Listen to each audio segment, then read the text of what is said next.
How's it going? Been a while, but we're back. This time, Dark Souls 2. Obviously, chest only. This has been a while in the making, so hopefully you enjoy. As always, the rules of the run. First rule, I can use any starting gear, loot from chests, and pick up any key items. Rule number 2, no glitches or exploits. This does not include skips to save time. I'm talking material duping or infinite soul glitches, none of that jazz. And last, but certainly not least, I must kill all bosses at least once. Okay, so what exactly do I consider a key item? A key item must open up a part of the map that you cannot get to otherwise via normal means. And it cannot be a usable or consumable item. So, Fragrant Branch of Yore, off the table. Far's Lockstone, off the table. I can only get them from chests. There's also another item that we can't get. Some of you have already figured out what that is. The rest of you'll figure out in time and why that was a problem. That said, I did use the key you get from the Demon of Song to try figure out something. I gained absolutely nothing from that, so mulligan. Anyway, character creation, we pick Cleric because, yet again, I cannot use the Estus Flask, despite some of the materials being found in chests. I just can't. So I want heal, I want that chime, the mace I will drop as soon as possible. I keep the chime because it's got the best cast speed of any chime I can get, although its healing is dog shit. It heals like half my health bar. I cast and I get 3 casts. As for starting gift, I picked Bonfire Ascetic. If you're doing this run, for the love of God, pick healing wares. Just pick healing wares, you'll thank me later. We make our beautiful boy. Enjoy looking at him now because, spoiler, we're not human a lot in this run. Like, really, we're not. Now then, let's get started. Our very first chest. What goodies can we find inside? Rusted coin. Completely useless. Yep, so there's a lot more chests in Dark Souls 2 than there was in Dark Souls 1. And a lot more loot you can get from chests. In fact, I believe there is one of every weapon type that can be found in a chest. So naturally, we will be here all fucking day. If I try to go through all the different weapons and loot we find from chests, I'll do my best to talk about what's relevant or anything that really stands out to me as, hey, this could be quite powerful. But yeah, anyway, a bit down the road we can open up this wooden chest and get a human effigy. If you burn a Bonfire Ascetic in this area, that chest will respawn with 5. So if you need human effigies, for whatever reason, Bonfire Ascetic in the bonfire up here, you'll get 5. I didn't use this at any point, but if it's required, I could have. Soon after, we turn back to go towards Highest Tower of Flame. On the way, another chest. What's inside this one? The Crimson Parma. It's a basic shield. You don't start with one as the cleric, so it's definitely a nice pickup to have. A shield, it's always useful. Block damage, parries, the works.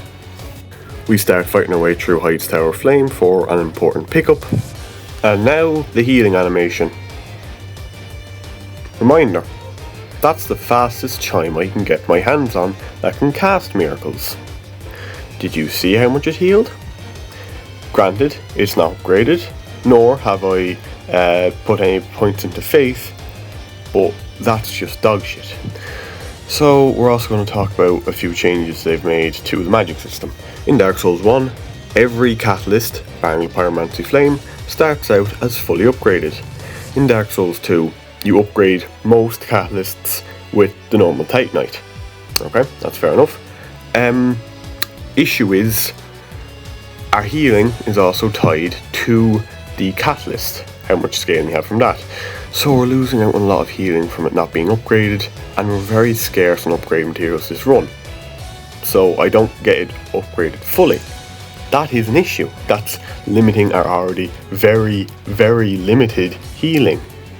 And I'm used to playing this game with a stack of near 100 life gems and 10 charges of Estus. I shouldn't really have to tell you why that's a problem, because I've got 3 charges to run back, get to the boss, and kill the boss, and it takes fucking forever. Yes, there's ways to go for cast speed, but that's always just rough, and it gets a bit better, but not by much.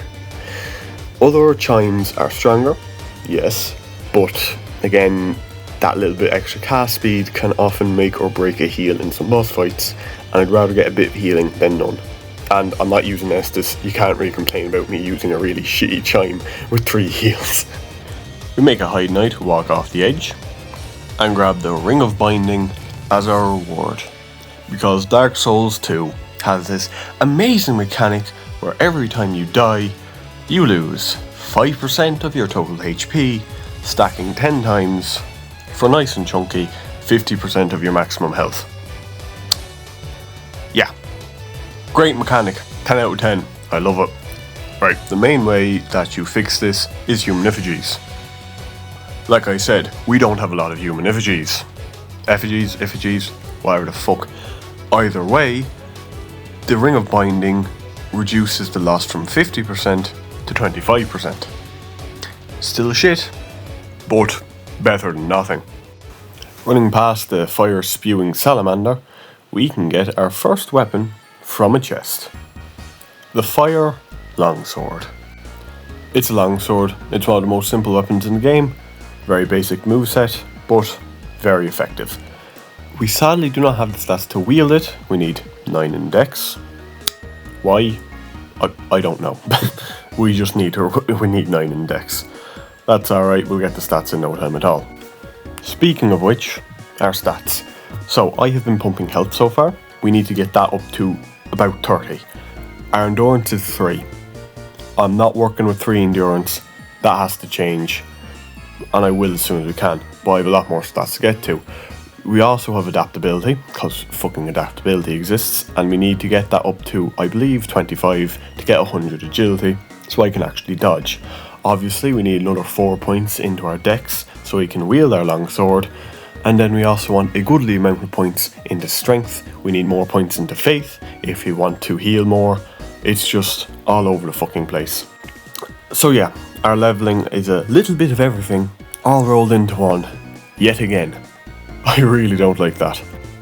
Oh, and a small spoiler, you can't even get a fucking mundane stone from a chest. The best stone I could have possibly gotten from a chest, nope, not there. You can have fucking bolt if you like, but you can't get mundane. So we do a bit of killing in Hide Sour Flame. God, I love being a murder hobo. Get our dex up to 9, and equip our sword. Normally I don't like split damage, but early game, it's pretty decent. Shortcut unlocked. Hey, that's the name of the Backlogs other channel. Oh my god. I then sadly fail against the Pursuer because I didn't level ADP. Sorry, skill issue. We also get to see some more of the joys of Dark Souls 2. Trap chest. God, I love it. And inside, our first Titanite shard. It's not the rarest thing to find in a chest, but every little bit helps. Next door, however, we can get something much better. A large shard and a life ring. Now, there's also a Titanite slab here, and a Chlorothy ring if you have a Ferrous Lockstone. We don't have a Ferrous Lockstone currently, so we can't get it there. But you can see the Ferrous contraption at the far end of this room. There's one more chest here. That contains the Mailbreaker and the Hollow Infantry Helm. The Infantry Helm is an upgrade, and the Mailbreaker is a really short thrusting sword, and I really hate the moveset. It's just poke. Yeah, no, we're not using that. And as upsetting as it is, we will actually want to do Pate's questline, so we do the thing with the trap in First Fallen Giants. Trust me, you'll get a okayish reward, but can save you in a pinch. Okay, first boss. The Last Giant. God, sure is a great time for me to look away at the screen, isn't it? Yeah, well, not like he does very much damage, so... The difficulty of this fight is very simple, after I got bitch slapped another time, trying to heal. Cause my healing sucks. Like, really fucking sucks. Look how long that bloody thing is. Anytime I just get hit again. So there you go. Now you know what we're dealing with. And if I want to heal, that's more or less my main option. The other option is the 10 life gems you also start with. But they're the only 10 life gems I'm going to get for quite a while. So naturally, they're staying deep in my pockets. Unless I am sure I need them. Once I remember how to play the game, it's not too bad. We managed to grab a few life gems, which is nice. We can also grab the Ring of Restoration and 3 torches. Torches are just handy, they're used for some puzzles, and the Ring of Restoration restores your HP at a rate of 2 HP per second. It's worse than it sounds. 2 HP is dog shite, but considering our options, spending 15 minutes to regain all my HP, maybe, might be useful. Probably won't be, but maybe. We get to work pumping into health. Okay, Pursuer. Despite the fact my dumbass died to him earlier, he's not hard. He's plenty of time for you to attack back after a few combos, and generally, if you stick to his ass, like a lot of bosses in the Souls series, you can just kind of strafe around him and then hit him. So you can get a goodly amount of damage off. Not too much to note, pretty simple fight, once you get the hang of it. Oh yeah, you can also use ballistas if you need to. I didn't need to. Anyway, that's the next boss down. Whoa! Dark Souls 1 callback? No way! Yeah, anyway, we're dropped off by a bird to the Lost Bastille. Our reward? A set of chests. But what's inside? 2 effigies in the first, which I'm not going to complain about. They're pretty limited, and we will need them. More importantly, however, the Dull Ember.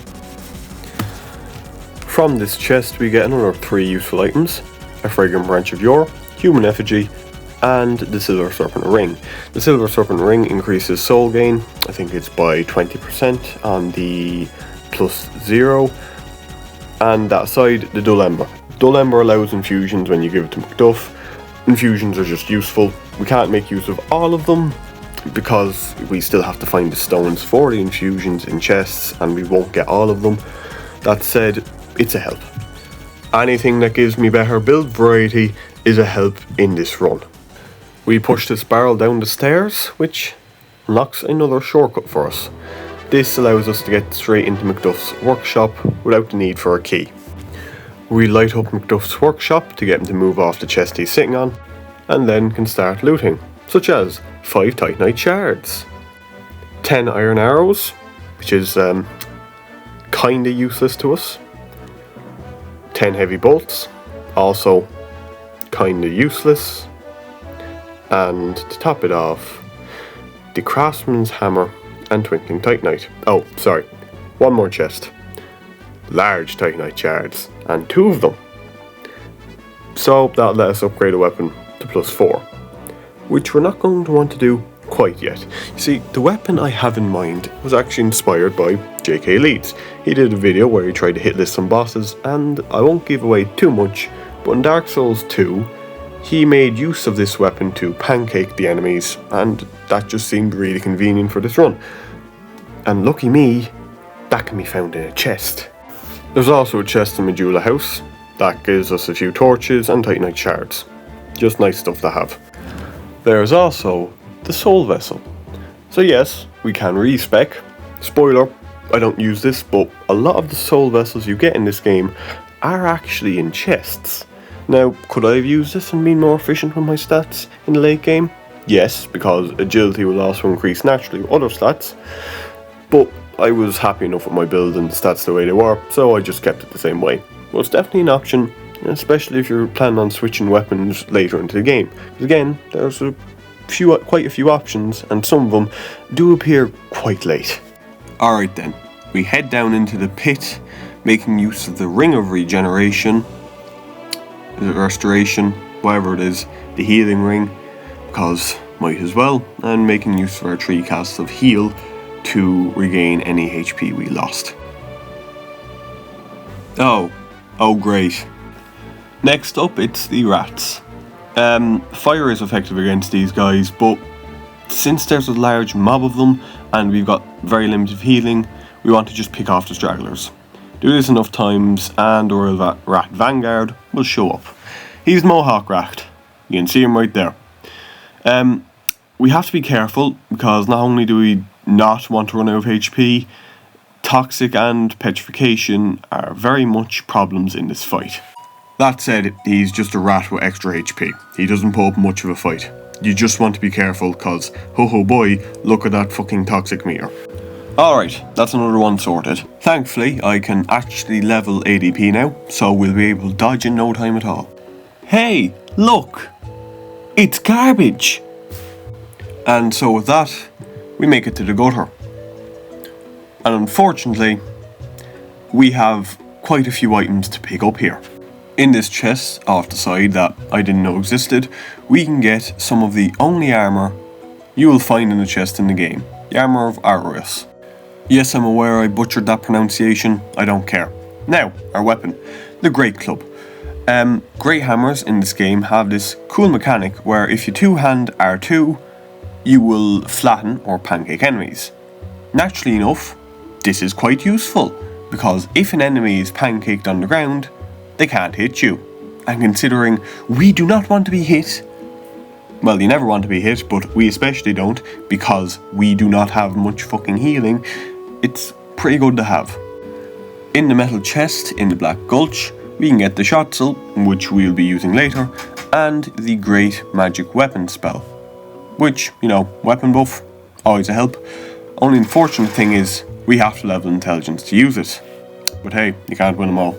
Back in Heights Tower of Flame, we kill the dragon, and we can get a whopping 5 effigies from a chest. Lovely stuff. Once again, Ornstein 2.0. Much like many of the bosses, you can kind of just strafe around them and hit them in the back. Yeah, it took me a while to remember how to fight him, yet again, but far from the worst in the world. You just keep strafing around them, dodge when you have to, and get hits in when it's safe. Don't chance anything, yet again our healing is dog shit. So yeah, that's another boss down. And, with the old Dragon Slayer killed, we get just enough souls to two-hand the Great Club. As you can see with the moveset, it's R1, quite slow, not ready to write home about. The R2, surprisingly quick to come out. And, once again, if that hits an enemy, the vast majority of them are just going to drop to the ground. Running attacks, which I use a lot in Dark Souls 1, have been nerfed, so don't expect to see them too much. Then it's time for Dragon Slayer. And you can probably see, we already have an issue with the Great Club. It's already at risk. Durability is a major issue in Dark Souls 2. In Dark Souls 1, you hardly ever think about it, unless you're using crystal weapons. In Dark Souls 2, durability is different. Instead of having a high amount of durability that slowly goes down, and you must repair it, in Dark Souls 2 you have a smaller amount that diminishes quicker and is restored whenever you rest at a bonfire. It does mean that weapons are more inclined to break, and this is bad when you're using weapons that aren't upgraded yet, because I still wasn't sure about the Great Club at this point and hadn't invested in it. I was still trying to explore my options. After some debate, I do decide to upgrade my Great Club as much as I can, which is currently up to +4. We do have enough for +5, thanks to that extra large Titanite we got in the Forest of Fallen Giants, but we won't be using that quite yet. Simply because I don't have the souls. That's about it. We use up our Fragrant Branch of Yore here, which lets us get to our next boss, the Ruined Sentinels. Now there's 3 of these guys. Thankfully, one of them starts up on a ledge away from the other 2, and they won't come to get us until we have the first guy dead. As you can see, our damage, when it's upgraded, is pretty respectable, and that's the reason I wanted to upgrade it. Because we have 3 enemies, well 2 now, but multiple enemies, whenever I play these games, always screws with me. You give me one enemy, more often than not, I'll be able to kill them. But with multiple, if you dodge one attack, you might just roll into the next one, which kinda sucks. So, I do as much damage as I can before the artillery arrives, and then I drop off and get a cheeky little heal in. You're not going to have many opportunities to do that, so yeah. And I already regret my decision. Now it's time for the age-old strategy of hit and fucking run. We are one tap away from certain death, and I do not want to have to deal with this fight again. Second one down, and in a one-on-one, they ain't too bad. The only attack that'll hit you when you're one-on-oneing them, if you stay behind them, is the Beyblade one, and if that happens, run to a column. But hey, first try, let's go. We kill another pursuer. Hey, they're a good source of souls if nothing else. And then can pick up the priest chime, the first of a good few chimes. Now, the priest chime is better than the cleric chime for strength. You see there, 5 points, but it's also got 20 less casting speed. So, I was caught at this point. I didn't know if I wanted to stick with the cleric chime for the extra speed, or if I should switch to the priest chime for the bit extra heal. At the same time, I was using cleric chime, which was starting equipment, and I wasn't quite sure if I felt like that was cheating or not. Eventually, I did settle that, hey, I'm just going to keep using the cleric chime because it's slightly faster speed, like I said before, but I did consider the priest chime. And also, to talk about it, there is a priest chime +8 in the Frozen DLC. I have no idea if it's in the chest or not. I could not find it. Maybe it is in the chest, I don't know.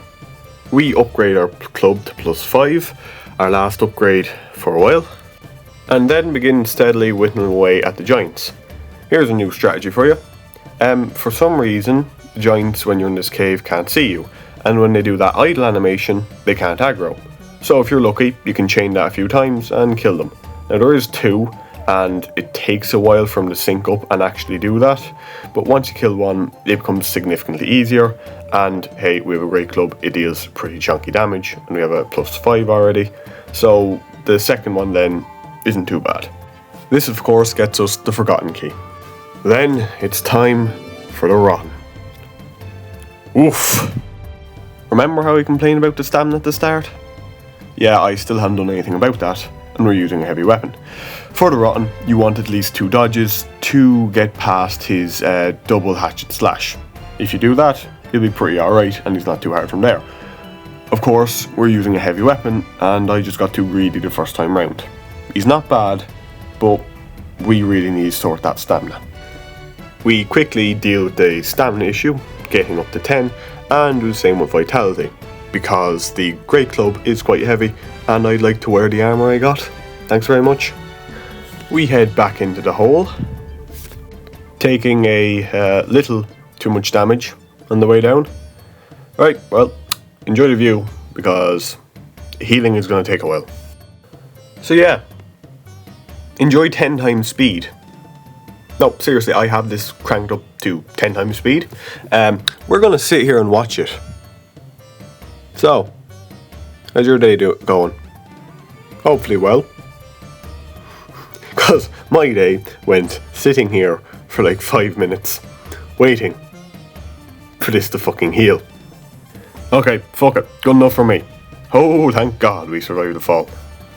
Right then, let's open her up. Thanks, that's useless.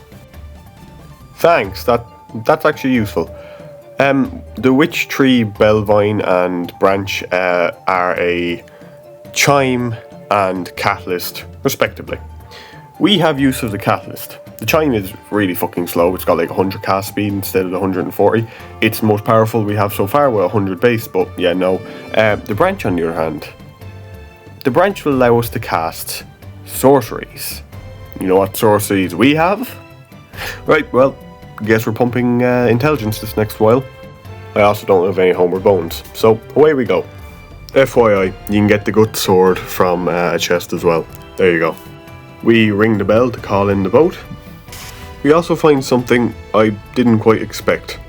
Another fragrant branch of yore. I'll be completely honest, I had no clue that was in here. It helps, it drastically helps, but my God, I'm realising I do not know as much about Dark Souls 2 as I do Dark Souls 1. We make rather short work of the Flexile Sentry. Our damage is still pretty good. So, yeah. Our reward, come on, you know what it is, Pyromantic Flame, Fireball. There actually is quite a few pyromancies that you get access to through chests. I've done a pyromancy run of Dark Souls 2, so naturally enough I know this. And there's a surprising amount of fire seeds you can get as well. But having beaten the game with only pyromancy, it absolutely sucks ass in DLCs. Plus we can get it to like +4, and yeah, not enough spells for it to be worthwhile. Plus we're going to have absolutely, we will have some scaling to it, true, but it's not going to be enough. So yeah, we're not using pyromancy here, sorry. Back to Lost Bastille, we pick up a Wilted Dust Curb, you know, restores spell casts, it's going to come up somewhere. Now, time for the Lost Sinner. She's fast and very jumpy, so you want to be careful about when you get your hits in, unlike me, because again, any hit you get is one less hit you can take. So you want to be sure about when you get your hits in, prioritise dodging. She has a habit of pausing after her attack chains. Abuse that. Absolutely abuse it. With that, she goes down. Our reward, shrooms and a fragrant branch of yore. We paid this cur to move around the doors. I don't know why I didn't just smash her face in. She's useless anyway. More garbage. Oh, good thing about the pancaking, works on invaders as well. So yeah, you gone fucked up of these rat bastards dodging through your attacks and everything. Just bonk. Just fucking bonk. It is so damn satisfying, let me tell you. Now, killing invaders gives us effigies, so as to not cheat, anytime I picked up one, I dropped it. I dropped it. I didn't discard it, I dropped it. And that was a huge fucking mistake because of a mechanic Dark Souls 2 has I did not know about. This will be relevant later. Anyway, with the undead key we got from that invader, we can talk to this lovely man who was allegedly trapped here by Pate. Because both him and Pate are absolute scumbags. But this is necessary to progress the quest. We make use of our usual strategy of jump onto this ledge and watch as the whippy bastards run back and fall off. It's very satisfying. And then actually kill the invader for once. Oh fuck, where do you come from? Jesus Christ, you're meant to fall off the bridge. What the hell do you think you're doing? Fucking bastard. Can you believe the nerve of this man? I think the rest of them ran back. I don't know how he still had aggro on me. Yet again, it's time for My Little Pony, skinny and bony, is going to mow you down. Bonk. Bonk. Ugh. Oh, not again. So, I actually developed a new strategy for this fight. Just run away. Just run away. You can dodge his attack that he uses charge after you rather easily. And smack him back in the head. It's surprisingly foolproof, and it means I can't be a dumbass and just get kicked in the head. Well, almost foolproof. God, I hate this boss. It actually sucks. But anyway, they're dead. Don't have to think about it. Then we have the Skeleton Lords. As you can see, they're a major issue that it's going to be a really tough fight to deal with them. Yeah, no, the Skeleton Lords, the three lords themselves, can nearly be taken down one hit. So, we prioritise getting rid of the three of them first. We will have a whole horde coming after us then. Just a matter of running back, getting off hit when we can. And we should be able to get some opportunities to heal here. Well, apart from the bone wheels, that is. Similar strategy to the rats. Hit, run away, heal, repeat ad nauseum. Each individual skeleton doesn't do much damage, it's just the fact there's a lot of them. So, and one hit will both pancake them and probably kill them. So, just take your time, all you good. So yeah, that's another boss dealt with. We can find a fire seed and a divine blessing in this metal chest hidden in the poison mist in Miyazaki's obligatory poisoned swamp area. From this metal chest, we get a pretty good item. A poison stone. Poison is really powerful in this game, and a lot of the base game enemies are weak to it. In the DLCs, not so much. But hey, it's definitely a good solid option for an infusion, especially at low levels, if that's your jazz. For me, I was happy with the Great Club and how well it was doing. We've got pretty good damage, so I didn't make use of it. I scrounged together enough souls to get 18 intelligence, just enough to get Great Magic Weapon. Lovely stuff, should be a nice damage buff. So let's test it out on Covenant's Demon, 453, a nice buff. Great Magic Weapon, as and all weapon buffs, work differently in Dark Souls 2 to Dark Souls 1. In Dark Souls 1, it is a multiplier of your catalyst. In Dark Souls 2, it's tied to your weapon. Dark Souls 2, it is, for Great Magic Weapon, it is 20% your weapon AR plus 50 to magic damage. Depends on the weapon, but that's the basic one for a weapon that's not infused and is doing pure physical damage. In Dark Souls 1, I believe it is a 1.1 times your magic adjust on your catalyst. So yeah, Dark Souls 2, we don't need a fully upgraded catalyst in order to benefit from a weapon buff. Considering you have to upgrade catalysts in this game, it's definitely good to have. Oh, and naturally, Covetous wasn't too much of a threat. In Earthen Peak, we set the windmill on fire, because Dark Souls 2. We open up a trap chest, always a fun time, but inside, a Pharros' Lockstone, which is great, because we can go back and do a boss that requires the Lockstone to access. Hey, look, I don't make the rules. We have to use it on that. Well, I do, and we're going to use it on that. Next up, we can find Pate again, and there's apparently a treasure behind that door. Honestly, this is something I find interesting. Pate, whenever you find him, he actually warns you, oh hey, there is treasure there, but there's also danger, be careful. Where Patches just kicks you off the ledge. Like, is he a good guy? Seems to be better than the other guy, Cretan, who, you know, tried to lock him in a cage first, and then got locked himself. You're dealing with two assholes here.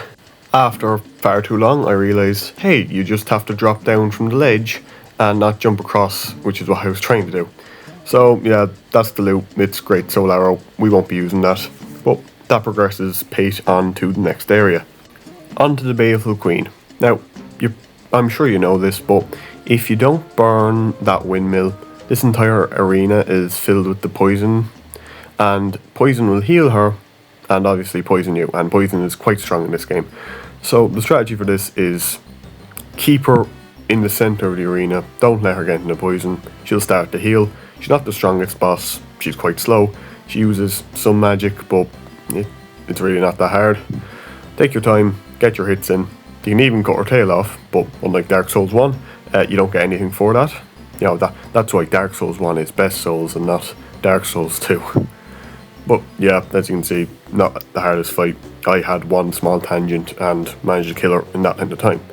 Still though, another boss down. I invest in some more vitality so I can wear, most of our armour. Not quite the full set, but hey, we're getting there. And then it's time for everyone's favourite area. Iron Keep. Hey, at least we're at one-shot range with the Alone Knights. It's definitely help. And it feels weird to say it, but the run to Smelter Demon actually isn't too bad for once. We have a decent weapon that we can take on the guys with, so we can just clear them out before we go. And each attempt we make, there's less of them to go through. Now, then again, the Lone Captains don't want me going through to fight fucking Smelter Demon, but hey, nothing a bit of bonking can't fix. As for Smelter Demon himself, you're probably wondering, why would I include him in the start of the video? To begin with, what's the point of that? Well, Smelter Demon has Immolation activated, and we've got really terrible healing. Plus I suck, as you can see. So, what he essentially is, he is a heal tax. That's the issue with him. He is a heal tax, we kinda have to use life gems on him. Otherwise, well, I'll just show you. Okay, we have Smelter Demon. Now, Smelter Demon, I have to be quite careful with. I basically want to hitless him or get pretty close to it, because that immolation, it's going to keep ticking down and keep dealing a fair bit of damage to me the closer I am to him.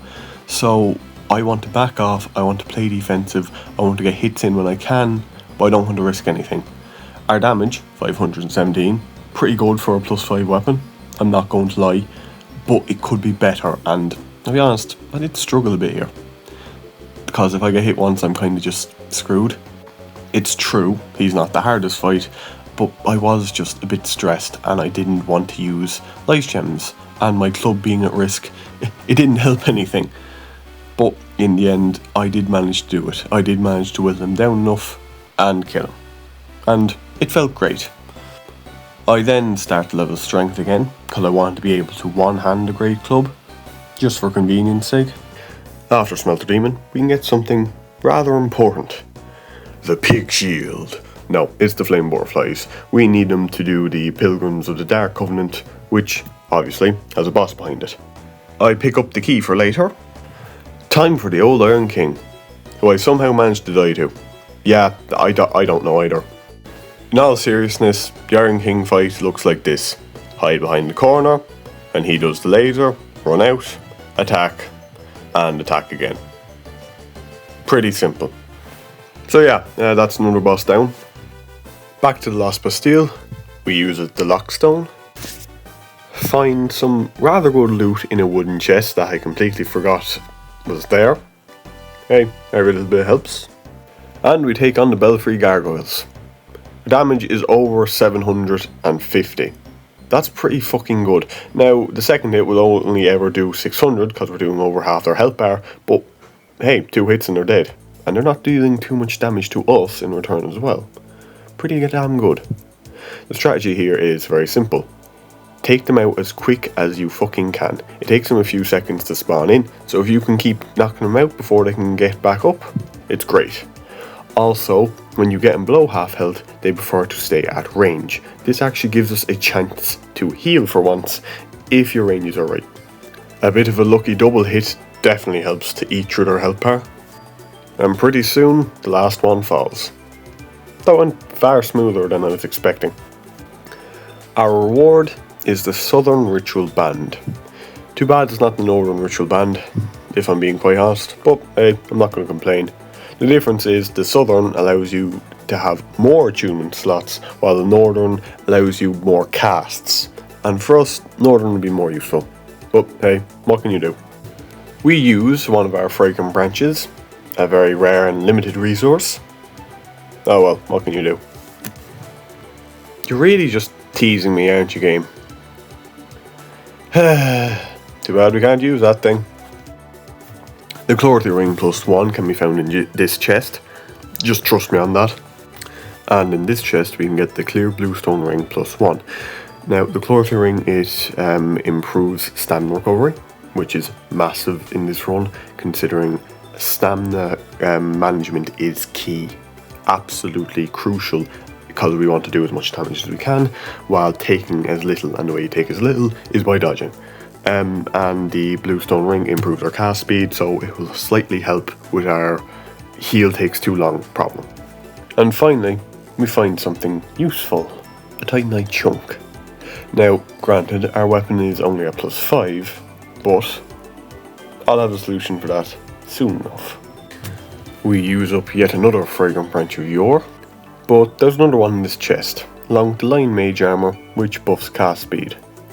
We use up another branch, and are rewarded with 3 human effigies, very nice, and crucially, repair. You see, the main issue I've had with the Great Club is the fact its durability is shit, and repair, well, repair lets us get around that. Each cast of repair restores just over half of the Great Club's durability, which is great. It means it basically doubles the length we can use it for. I cannot tell you how useful that thing is. Next up is Nazca. Now, she uses magic herself, so she does have somewhat of a resistance to it. That said, her health pool is small enough that we can still deal a decent chunk with each heavy hit. So yeah, that's another boss dealt with. I finally get enough strength to one-hand the Great Club. We get another chunk, taking our total to 2, and head into the Royal Rat Bastard. The problem here isn't the boss. The problem here is these dog rat bastards that inflict toxic on you, because we can't cure toxic. So if it procs, I'm basically dead.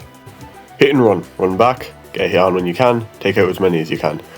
The one-handed moveset is slightly quicker and we don't need to do too much damage to the rat boyos.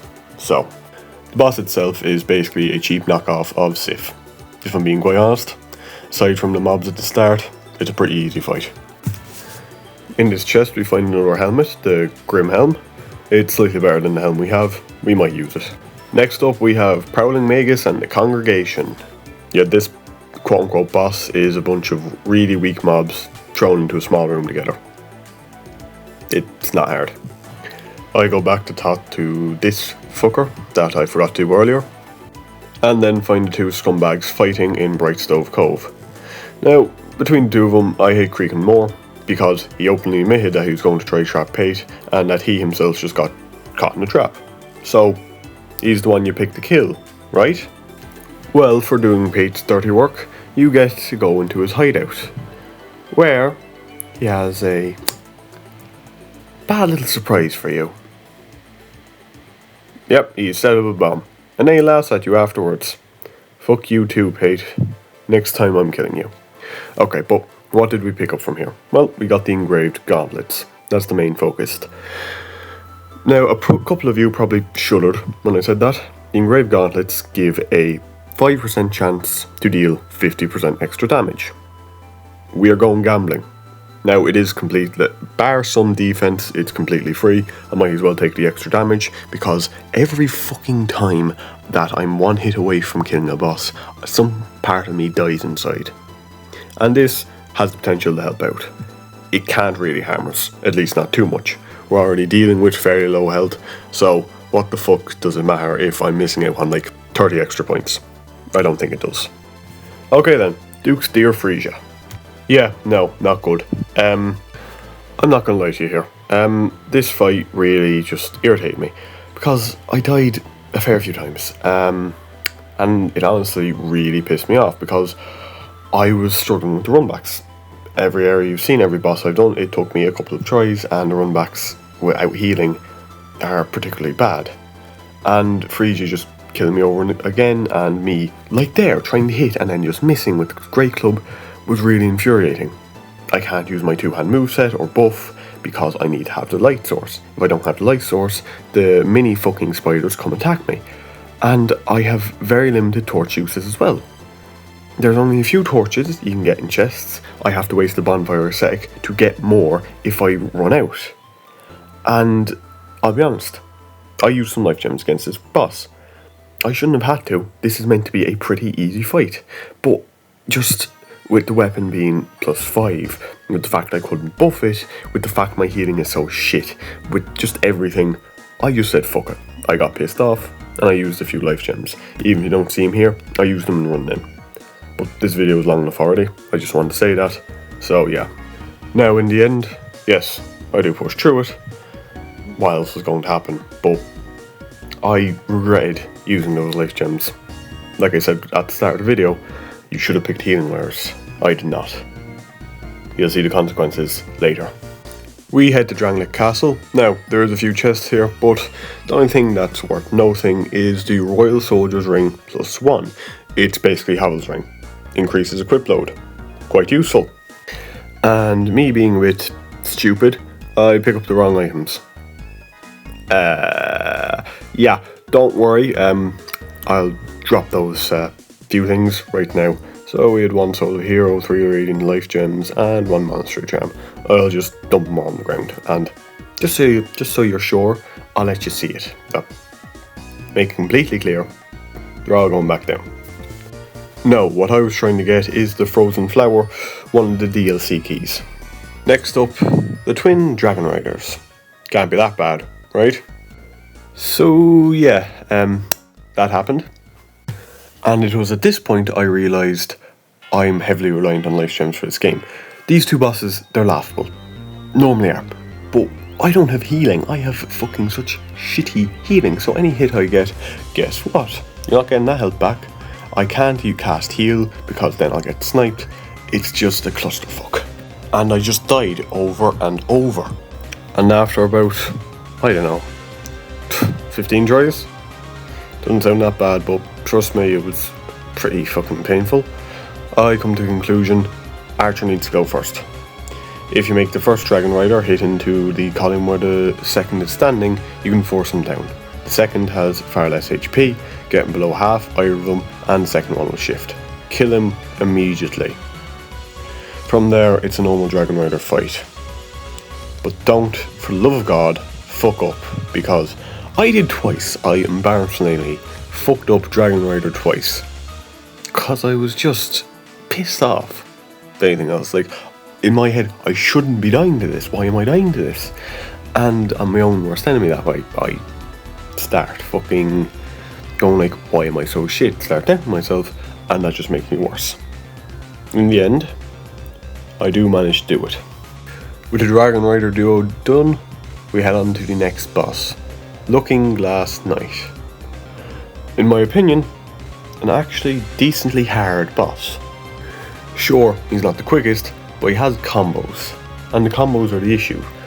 Even if I manage to dodge them all, what happens is I run out of stamina. When I'm out of stamina, I can't hit. Get him below half health, and he phase transitions.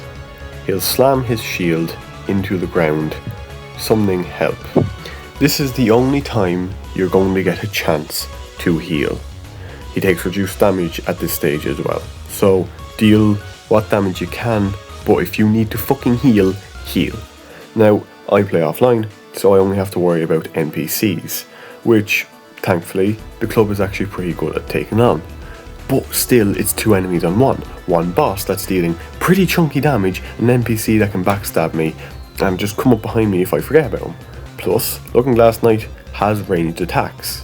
Our only help is the fact that the NPC summons don't really have that much health, thankfully.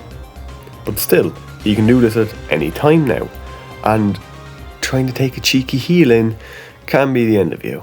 If you spend just a bit too long, you're fucked. And all it was I needed to settle, I needed to calm down. Once I did that, I managed to defeat him. Again, I'm my own worst enemy. I'm a stubborn jackass, can be a help, but can be a hindrance. Our reward is the greatest yet. 3 bonfire ascetics. Absolutely crucial, and we'll be making use of them very soon. On to everyone's favourite area of the game, Shrine of Amana. In this chest we can get 2 wilted dusk herbs and the Skeptic's spice. Pretty damn good. And there's another that has 3 crimson waters inside. Now, the crimson waters are actually really good. Like, I'd even consider them to be better than life gems. They're certainly better than Estus. Now, Crimson Water, I believe, is the upgraded version of, I think it's called Rogue Water. What they do is they greatly heal, as well as restoring spell uses. 2 in 1. They have the same animation as the Estus Flask, I believe, but their healing just feels a lot better. If you max out your health, they'll still keep healing you the same way that the life gems do. At the very least, it certainly felt like that to me the few times I had to use them. Lastly, we can get the Dragon Charm. Now, the Dragon Charm cures poison and greatly restores HP. It's terrible. It's got the same animation as fucking heal. If I want to cast heal, I'd cast heal. Sadly, I didn't find that out until a bit to the situation. Yeah, you'll see later, but my god, I hate the fucking Dragon Charm. Then again, healing is healing, I suppose. Now, ladies and gentlemen, the moment I've all been waiting for. Burning a bonfire ascetic at Macduff's workshop. Why do we do this? Well, if we look inside, you can see all of the wooden chests are now shut again. But the metal chest is not. Well, Dark Souls 2 has a mechanic. Every wooden chest in the game is reset when you burn a bonfire ascetic. And what do we have inside this chest? 2 large Titanite shards. So, for as long as I have bonfire ascetics, I can farm out the upgrade materials I want, so long as they're in a wooden chest. Oh yes. Now, as you can see, we still need 1 more large shard to upgrade our club. Not to worry though. Now, the caveat to bonfire ascetics is that if the area has a boss, you need to kill them again. This is important. With the boss dead, we can burn yet another bonfire ascetic, again resetting the chests. And so the cycle can continue. This means our +5 Great Club can now become +7. And as you've seen earlier, I know exactly where to get more chunks. So, I burn another bonfire ascetic in the doors of Pharos, only to find out that that's apparently the wrong bonfire. Yes, because the bonfire that's outside of the boss room is the one you need to light. Why does that? Level up the area behind it that you need to go through to get it? I don't know. But I really wish I'd known that beforehand, since that's a complete waste of a very, very valuable resource. So I burn another ascetic. The other unfortunate thing about this means if we want to reset that chest again, we have to fight the rat bastard. And it's not the Royal Rat Authority that's the issue, it's those damn fucking dogs. Because if they toxic me, I'm dead. And while it's not the worst fight in the world, we do have another option. For now, we get our extra chunk. Still though, getting from +5 to +8 is pretty damn good. And not only does our base weapon damage improve, so does our weapon buff, because remember, it's percentage based. Now it's time for everyone's favourite area, Shrine of Amana. The only twist? It's actually not too bad. The Great Club can pancake enemies like I said, and that's pretty fucking useful here. The guards, that are normally the main issue, while the acolytes, I don't know what they're called, spam spells at you, get pancaked in one hit and killed in two. And I found out something very interesting about these guys. If you hit them with a heavy, you knock them to the ground. Guess what? They don't get back up. They just stay there. I don't know if anyone knows about this, but there you go. They just lie there indefinitely. I stood around for a few minutes, did not get back up. So there you go. Thanks Dark Souls 2. That's a completely new mechanic that I didn't know was in the game, and I don't know if anyone else knew. But if you hit one of the Amana bitches with a giant club over the head, they just don't get up. They're just dead. Look, she can even heal. She can even get healed. She is fully alive, but her back has been broken. I don't know what the devs were on when they made this game, but hey, another hidden mechanic somehow doesn't surprise me. Like, next up, Demon of Song. Now, aside from being a really, really weird boss, they're not too bad. True, they hit like an absolute freight train, but they're also kind of shit. So, yeah. Definitely feeling the effects of the upgrades though. Makes a hell of a difference. We head to the Undead Crypt and find out, there's more than one enemy that happens to. Does anyone know about this? Am I going mad? I grab yet another bonfire ascetic. We'll need another few of those. Deeper within the crypt, there's a series of chests we can loot just outside the area boss arena. 4 torches and another branch. They're by far the most important items we get here. The others don't really matter. Well, that's what I should say, but there is something in this chest that I do make use of later. Poison throwing knives. You'll see. Next boss, Vestal the Royal Aegis. This boss fucked me a bit. His hitboxes feel wonky, and he attacks surprisingly quickly. And stamina management. Always damn stamina management. It took me a while. 15, 16 tries. But I finally saw the pattern. Dark Souls 2 bosses and NPCs in general tend to pause for a little bit longer than they normally would, or you think they should, after an attack. Now, it's not perfect, but as long as I don't fuck up in the middle of a combo, you should be able to deal some pretty decent damage. If you're going to heal during the buffing phase, do, but honestly, the damage is more valuable. You get such a high damage buff that any healing you do, you'll take away in half a swing. So yeah, as long as you can survive one hit, you'll be okay. We can actually stagger him, and we'll get half a free hit when we do, but Focus on defense, focus on dodging. If you've any doubt, dodge. This attack right there, godsend. And if you can get it, you can take him out a lot easier. Lovely stuff. It's just a bit awkward with shitty healing because you only have one opportunity to heal there. You sacrifice a lot of damage to do it. That of course unlocks the King's Ring, which meets my definition of a key item. So screw you guy in the comment section, and I'm not even using pyromancies, so I can't make use of the buff from it. It is purely to open the doors. I take it off my finger as soon as that's done.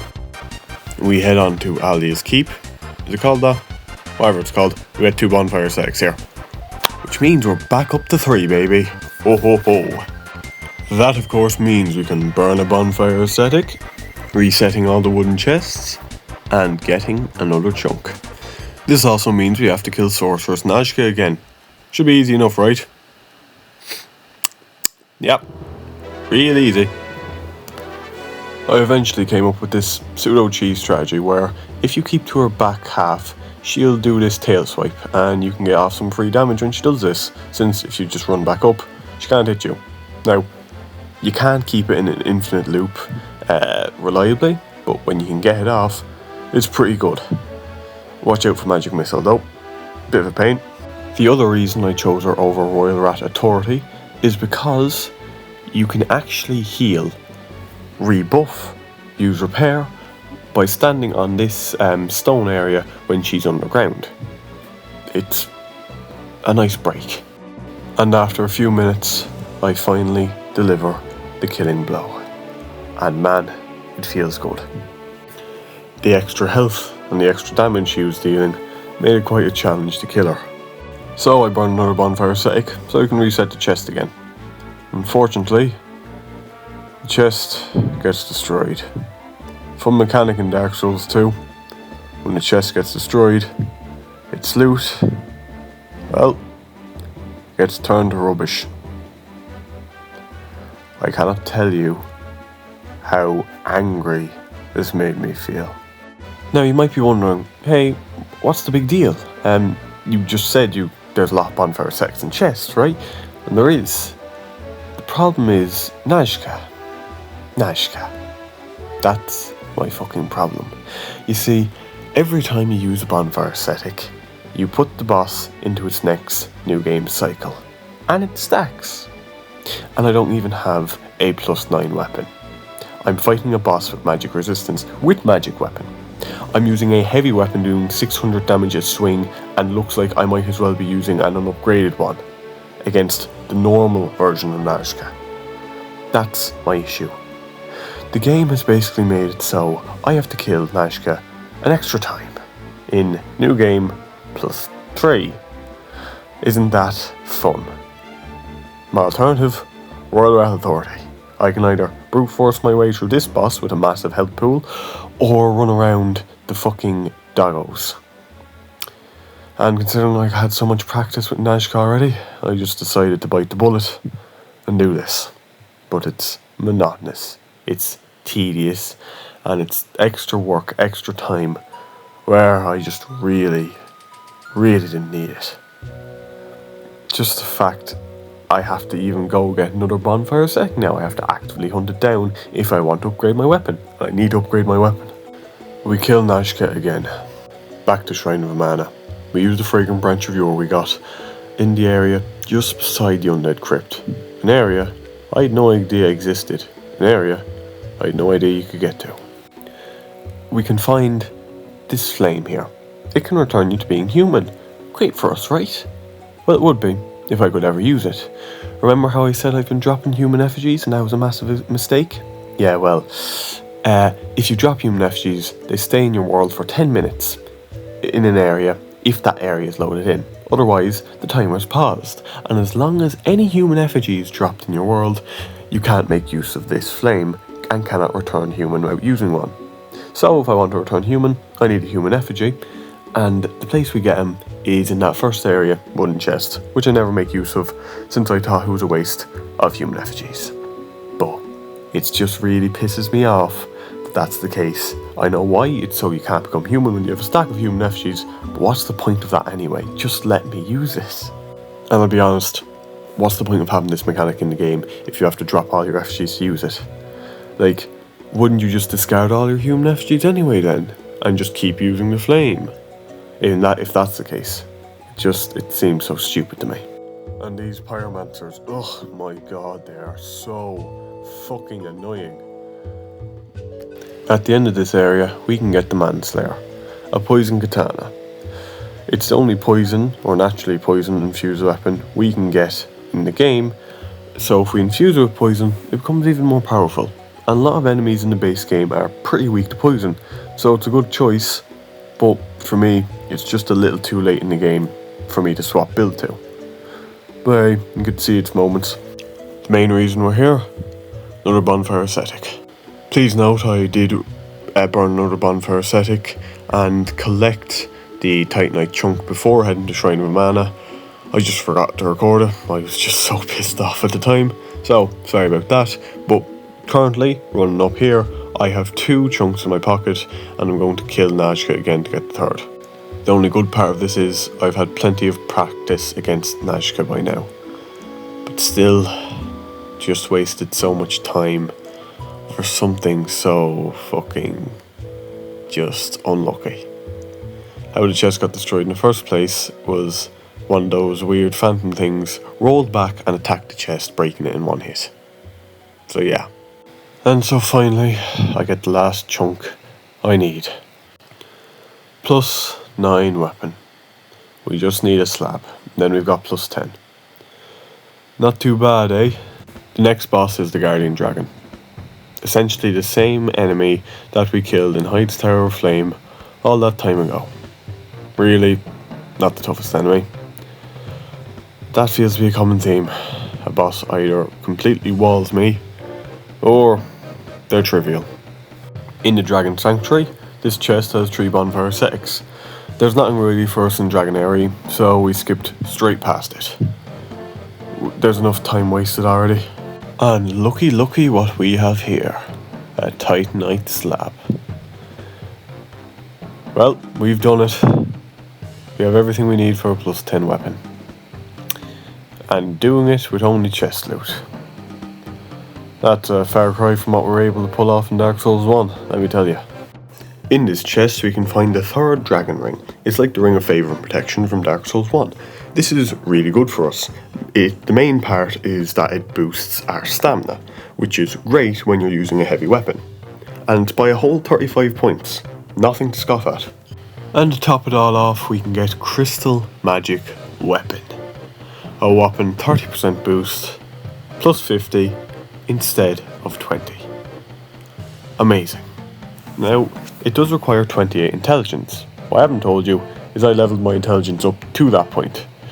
You see, I could also have got Sunlight Blade, but that requires 36 faith. And I'd already heavily invested in intelligence, plus leveling intelligence improves the duration that magic weapon is cast. So I'm improving the duration of Great Magic Weapon and getting Crystal Magic Weapon as a bonus for a lot cheaper than I would invest in 36 points in faith, because we desperately need repair. We upgrade our weapon to plus 10. Next up, Ancient Dragon. Now, if you've seen my last Dark Souls 2 video, you'll know this boss was difficult there.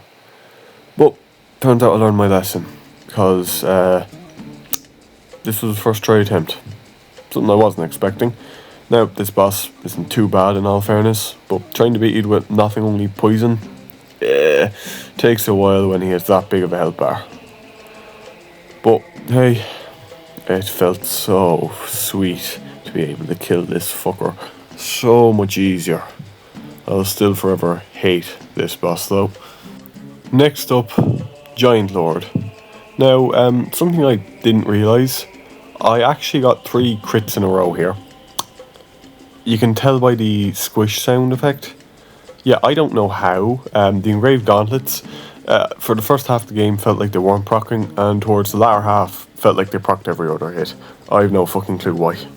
Anyways, another boss down. Time for Pilgrims of the Dark. Using a flame butterfly and a torch, we can light the first of these beacons. Then the second, and last, and certainly not least, the third. This unlocks a boss, Dark Lurker, and our damage, no, it's cut in half. I don't like that. Dark Lurker is, for first phase, pretty okay. It's one guy, he'll occasionally swing at you, cast a few spells, nothing too special. No, the issue is his phase 2, where he does this shit. So while you have one swinging at you in melee range, the other will start peppering you down with the most random of magical bullshit you can think of, such as this. Weird ball that summons Forbidden Suns at you. And you see that damage? That was from one hit. Naturally enough, this is where I'm using my heals.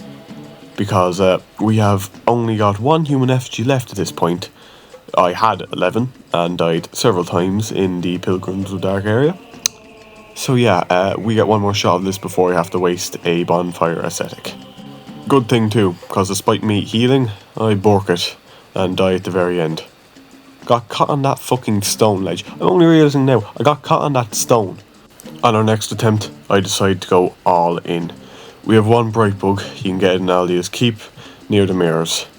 We have every healing item I've gathered thus far. We have Crystal Magic Weapon, and we're only up to 470 damage. Oh Jesus Christ. My only thank is that this guy doesn't have too much of a health bar. He's got high defenses, but his health bar isn't too chunky. Now, Bright Bug, what does it do? Buffs your damage by 20% and your defenses by 20%. Pretty sweet deal, but that's the only Bright Bug we'll ever get.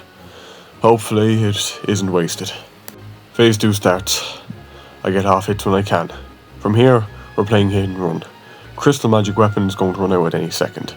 I want to get pot shots when I can when I know it's safe. After a melee attack, swing. If you see any random bullshit coming your way, just leg it. It's not worth it. If you take a few hits, it's alright. Use what healing supplies you have. This is one of the harder bosses you're going to encounter. And considering there's an annoying enough run back to it, you want to get it done with. But seriously, what is this bullshit? In the end, I got aggressive. And it was enough. I did waste a few healing items on the way, but hey. Also, what was with the Dark Lurker swinging at me before he died? We went back for another Pharaoh's Lockstone, which did cost us another bonfire ascetic, but I think it'll be worth it. We are in one of the memories of the giants, I can't remember which, and here we can find a hidden wall. Now, in the chest on the left, we have the steel armour. You're gonna just have to trust me on that because it's visible for literally 2 frames. So yeah, it's steel armour, and then we have a fire seed, which we're not using. We get an important pickup in this chest in the first DLC. Bolt stones and blade stones. You'll see why later. We can also find Flynn's ring, which boosts our damage if we sacrifice our armour. Worthwhile in a pinch. Time for the Gang Squad, one of the most painful bosses, if not the most painful boss, in the run. Why? Because there's 3 enemies, they can backstab me, they can dodge me, I've limited healing. What else? Oh yeah, the Havel, sometimes he decides not to get pancaked. Yeah, so it fucking sucks. This video is long enough, so how did I beat them in the end? So, we run in, we buff up. We wait for those 2 Aegids to come running up to us. The Alva wannabe, he can always get pancaked as long as he's not mid-roll. Havel, on the other hand, sometimes he decides he doesn't want to be pancaked. That's quite problematic, because if he's not pancaked, he can hit us, and we've got terrible healing. Fun fact, I actually used up all the reserve healing I had on this boss fight the first go around, because I wanted it done with. Yeah, no, I failed, that's how I died. With the backstab was actually the first way I died to these fuckers. So yeah. Now it's very much playing hit and run, because if we get sniped by the arrow, we're pretty much dead. We're going to have these fuckers running up behind us. And they're just dealing chip damage away to me. So, what happens? Well, after going back and forth, running away to heal up, and going back and forward, I noticed something. The Grave Robber glitched out. You can see him there, he's in that left pool. He just glitched out and he aggroed on me. And Varg, the Havel, just started blocking. He does nothing but hold up his shield. Seriously, I stood around and waited for him to hit me. He's just holding up his shield. That's what he's doing. So basically, the 3-on-1, because the game decided, I feel sorry for you, turned on to a 1-on-1 with a Havel run behind me just blocking. So yeah, but still, I died 1-on-1 to the fucking archer before, so I wasn't going to chance it. So what I did was, mid-fight, went in my inventory and grabbed the 15 poison throwing knives we picked up from the Undead Crypt. A seemingly pretty mediocre pickup fucking saved this run. By using about 8 of them, we can poison her, and we can just fucking run away. So thanks JK Leeds, cause you're the only one who would put fucking throwing knives in a chest. Yeah, that's the reason this run was successful. JK Leeds bribed someone in FromSoft to just stick fucking 15 poison throwing knives in a random ass metal chest. So from here, we have 2 very glitched AIs we just have to kill. I think I can manage that. And subsequently, beat the fuck out of Varg, who, goddammit, definitely deserves it. Rank bag bastard. So yeah, that was the gang squad. The game just said, what the fuck are you doing? This is not good for you. And had mercy. Next up, we have the Squalid Queen. Now, where this wasn't a first try boss, it was definitely a nice break. She's a lot slower, she uses magic attacks, and overall, she's a lot less aggressive. She has a few long casting animations that we can get heals in, and her damage is pretty damn good. She teleports around a bit and has the lingering flame, or something similar. Yeah, sure, but otherwise her attacks, they don't really do much. Like, yeah, if you can't attack quick enough, she can be a bit of a pest, but look at her. She's just kind of, I'm strafing around her, she's completely missing attacks. Her AoE is the only thing I kind of have to back off from, and if I get hit, I can just heal back during the animation. It's great. Combine this with the Gambling Gauntlets that occasionally just let me do over 1k damage, and hey, we get it done before she can get her second set of Tonys in. When she can't summon in the big guy, she's easy. We of course have Sin, who is, as ever, fucking Sin. So as we enter, as soon as we pass that second bare patch of stones, he will aggro. When he's done breathing fire, we buff, stand directly here, he can't hit, R2, we get a free hit off. Yeah, I've done this a fair few times to know that off by heart. From here, he'll just start diving around incoherently and charging at you. So don't expect that weapon buff to last too long. Whenever you can, R2. Simple as that. Just there's not much more to it. He has a fairly big health pool. We're doing a fairly big chunk of damage back. Just be careful not to stand and get toxic, or to let him do his bullshit and stand on you. Normally, the fact that Sin also means your weapon durability decreases rapidly would be quite a problem, but repair. Again, I'm really glad I managed to find that spell. Anyway, that's another boss down, only a few more to go. Going into the second DLC, the Fire DLC, the most important thing to note is I cannot pick up these smelter wedges. Now, while the footage for this is also corrupted, because for some fucking reason it's just not there. Maybe I forgot to hit record, I don't know. Anyway, yeah, I have to get this key item. There you go. Next I was going to try Blueberry Smelter Demon. Now I'm going to show you the run to him. I'm going to show it to you once at 2 times speed. Bear in mind, I only have 3 heals for this, otherwise I have to use Ring of Regeneration. Just watch. Yeah, it's pretty fucking bad. And I died I don't know how many times here. You can heal in the Smelter Demon fight, there's enough room for it, but again I get there, nearly all my heals are gone. And then I guess I was stressed or something, because as soon as the fight starts, I'm just doing dumb shit. I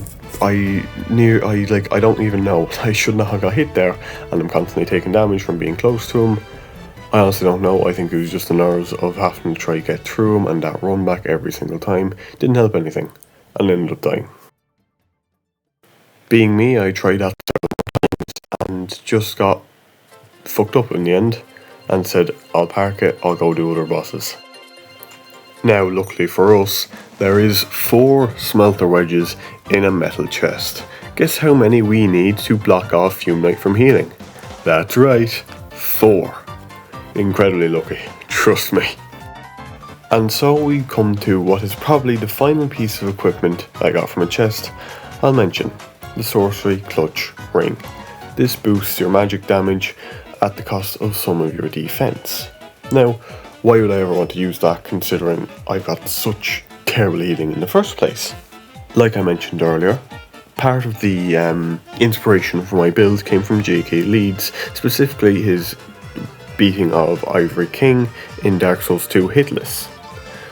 He used a great club and that's what influenced me to use it. And considering the fact I spent 2 hours fighting Fume Knight before, with the shittiest damage I've ever seen, I figured, hey, might as well do something fun and attempt to do him hitless. So, I scrounged together the best build I could. Sorcery Clutch Ring, Flynn's Ring, along with my Great Club and Crystal Magic Weapon.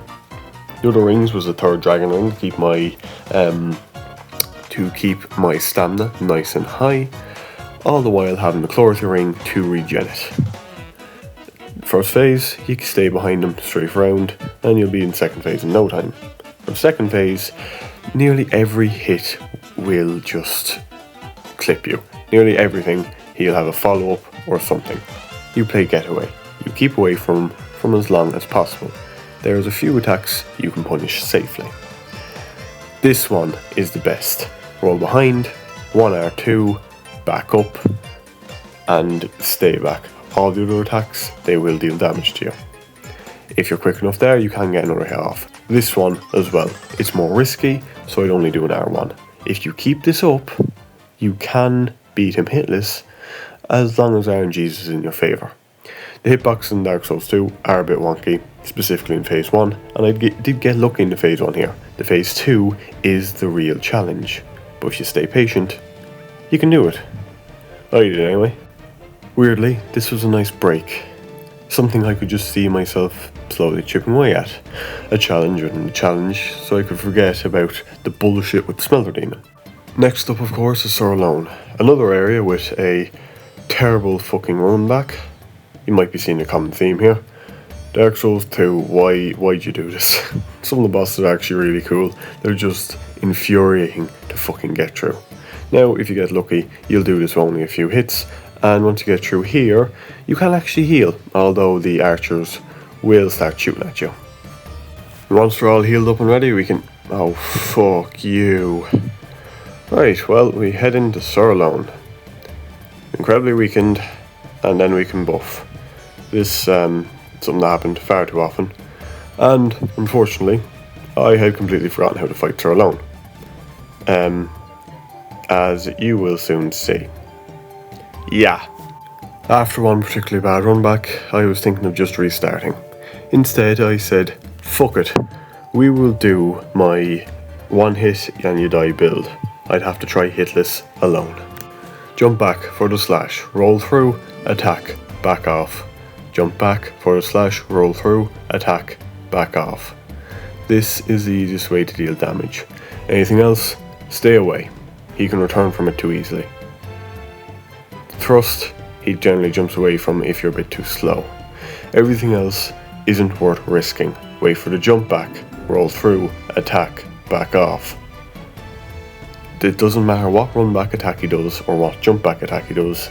Attack, back off, wait for the next, through, attack, back off. Repeat ad nauseum. It is as simple as that. Do not panic, just wait. Just roll just about when he's going to slash. It'll take some time, but once you can dodge it once, you'll dodge it every time. Don't get greedy when he staggers. He will attack you too soon after you attack again. The only way he can shift phase is if he gets his thrust off on you. Otherwise, be patient, and he'll fall. That's another boss down, and an unintentionally hitless one too. I cannot tell you how happy I was to do this. So finally, it's time for the last DLC. The first boss I actually managed to do hitless. I would tell you about the moveset, but yeah, we have another 2 of these guys to kill, which took me a lot longer, so you'll hear plenty about it then. Now in this room we have a whole heap of chests. One of them is a mimic, but the rest of them have some really good shit inside. Starting strong with 2 bright bugs, moving on to 3 bonfire ascetics, and the last worthwhile one, 7 old radiant life gems. So naturally I infused the manslayer with a poison stone we got earlier and went to take on the smelter demon. The idea was I'd get enough hits off to trigger poison and could step it back, dodge through his attacks while also not getting hit by him innate. Yeah, I'll be honest, I tried it out for a bit, but at about half health I realised it wasn't going to work. I wasn't dealing enough damage quick enough. Those life gems were my lifeline. So I played aggressively. I got hit, I shrugged it off, I popped the life gem, I went again. I didn't think about it, I just fucking did it. And that bit of steady healing was all I needed. Then down to the old chaos. You can see the Great Club is quite effective against the charred Lice Knights. It's no wonder JK picked it. A bit too effective. By the time Ivory King had spawned, not all the gates had been sealed, so I cleaned up. And one of the knights, somehow at full health, just ended up tanking him while I started hitting him in the back with a fucking giant hammer. And he just didn't turn around. This dude is just tanking for me. And I am so glad he was here. This was the second attempt of actually getting Ivory King, and I could just deal out damage after damage. By the time he'd actually aggroed on me, it was far too late. I already had him down to about a fucking third of his health, and I had support someone to take aggro while I could heal, while I could back off. It was just so funny, honestly, that this one night saved me in that fight. Frigid Outskirts. You know the bullshit. I spent hours here doing runbacks. Hours of footage to get to these 2 stupid cats. And I don't know what happened. I managed to have a hitless. Why can I not just fight these? They have less health. There's 2 of them, sure, but once you have 1 down, it should be easy, right? I don't know. I kind of just had a brain block, a brain freeze. And it took me, I think, 4 or 5 attempts, which doesn't sound too bad. But what you have to bear in mind is it took me about 5 or 6 attempts every go to get past the actual Frigid Outskirts itself. That was the issue. That was the problem, not the boss itself. But the area you have to go through, those fucking bicorns, the amount of times that they killed me when they should have just been pancaked, when just unbelievable. Now in this fight, of course, you have the second cat come in once you get the first one below half health, but killing the first isn't too hard. But always with the second, just manages to deal a bit too much damage to me. If I'm being honest, this should have been a first attempt. I should have just did it first try. Why didn't I? Fucked up over and over again, and it was so frustrating. Because I knew, hey, I've done this before, why can't I do it? And then the thoughts were going through the Frigid Outskirts and everything. Yet again, I'm my own worst enemy. I've said it before, and I will say it again, and that sadly isn't going to change. But Jesus Christ, fuck you, whoever put in Frigid Outskirts. So, I died. And after many more failed attempts, we came to this run. I finally went back and got more healing, some decent healing. I don't know why I didn't do that before.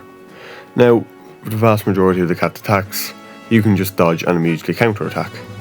This one in particular I very much like. You run behind them, the projectiles won't hit you, and you can get off some nice clean hits. But of course they have the alternative where they do an AoE blast. You want to watch to make sure you know the difference. As soon as the second cat spawns in, you want to kill the first as soon as possible.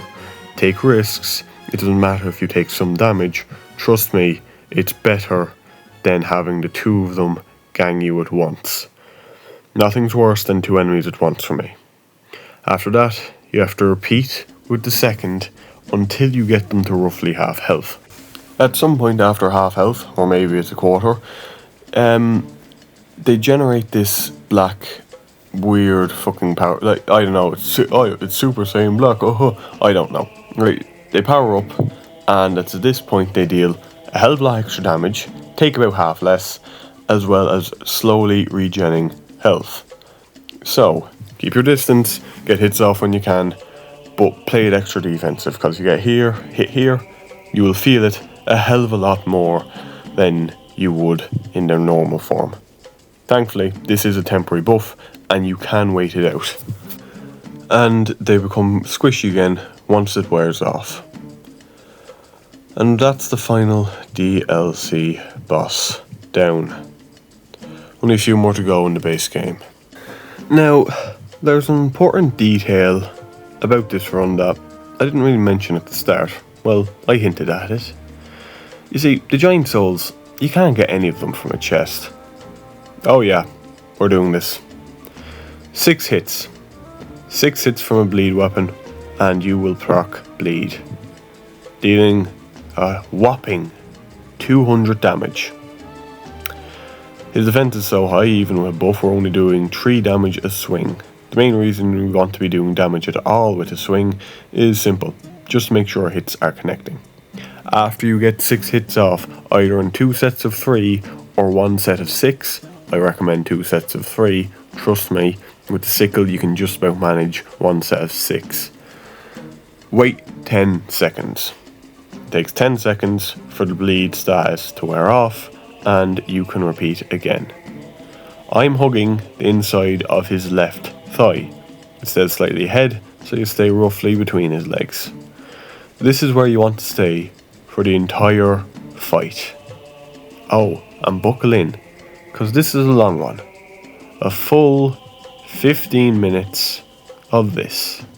You have 3 heals. If he hits you once, guess what? He will deal 2 heals worth of damage. Yep. So at most you can get hit twice. He's not the quickest, but over that length of time, it's quite easy to fuck up. Okay, but what about durability? Well, we had 3 bleed stones, so I infused the Shotzl, which is by far the best candidate from what I could see, the Parrying Dagger, which was god awful, do not fucking do it, and the Longsword. Now, as soon as the Shotzl says it's at risk, switch out, go to Longsword, and start swiping at his ankles. For the Longsword, do not risk the 6 hit. Do not. It cuts it very tight. Trust me, just do 2 sets of 3. Because this fight takes 15 minutes. If you fuck up, it's going to take a hell of a lot more time to restart than it would for waiting for an extra rotation. Just go for 2 sets of 3. Do not be greedy, for the love of God. I did it a few too many times. Trust me. I said 15, it's actually more like 18. I just checked. Anyway, when the Longsword is at risk, switch back to the Shotzl and cast Repair. Because again, Shotzl, it just seems to be better. It seems to hit more consistently. And you can get it's a slightly bit quicker, so you can get that 6 cycle off in one go. And from here, again, it's just repeat ad nauseum. I will the Dusk Curbs in case I need to make use of Repair again. That's about it. You just repeat this same pattern for nearly 20 minutes. 15, 20, you could probably do it in 15 if you're better. Unfortunately, Vendrick is completely immune to basically every other sort of damage. Like, I gave him a hit from my Great Club, and I think it did 24 when it was buffed, I think. I don't know, I couldn't find the footage, there was too much, and I'm honestly gone too tired from trying to edit this fucking thing. So yeah, that's Vendrick dealt with. I might upload a full video about that. Probably will, it's 20 minutes long. It's incredibly boring, but I might do it. Throne Watcher and Defender are actually surprisingly hard, mainly due to the fact my healing is quite shitty. You can't really focus on one either, considering if one is down for too long, the other will just heal him back. So, what you do first, get damage off on each, but you want to kill Defender first. We have very high damage, and we're going to make use of that. Now again, trying to dodge through all their attacks is just really fucking hard. So what I did was I picked up more heals. I have the Ascetics Forum. There's plenty in chests, even if I didn't show them all, because this video is too fucking long. So, get hits off when you can, do not risk anything, kill Defender first. When Defender is dead, run up to Watcher, start fucking hitting. Just start unloading, heal when you have to, just fucking get that bitch dead before she heals him and gets that cunt back up. Keep going, and they'll go down. Nashandra did kill me a few times, but is surprisingly a pushover. The geysers that hollow you are going to be her main source of damage. The best way to deal damage to her is to make her bait out her laser. Do this, you have plenty of time to heal, you can run in, nip at her ankles, deal a nice nearly 900 damage, and if you get a crit, do over 1k. She'll go down pretty fucking quickly. So yeah, pretty damn easy boss if I'm being honest. And when she goes down, there's only one left to go. Come on, you've all seen the Aldia fight. He's a gimmick. You attack him when he's not burning on fire. Try not to get yourself on fire in the meantime. It takes 2 minutes or so. And after everything we've been through, yeah, no, this is not difficult. As always the case with these games, the final boss, it's always a bit underwhelming. So that's it. That's every single boss in Dark Souls 2 beaten using chest loot only. 30 hours worth of footage, at least 10 hours worth of editing between going through the footage, shifting around, cutting it down. There was a lot of work that I put into this one, and I hope you enjoyed. Hope to see you around next time. But before you do go, there is something we need to talk about. Dark Souls 3. I haven't started chest only for that, and it might be a while before I do, but just know that one, that's going to be a little unorthodox. For now, again, thank you so much for watching. Thank you so much for your support. If you like what you've seen, maybe you'll watch some more. If not, thanks for giving me your time of day. So, maybe I'll see you next time. Have a lovely time. Best of luck to you.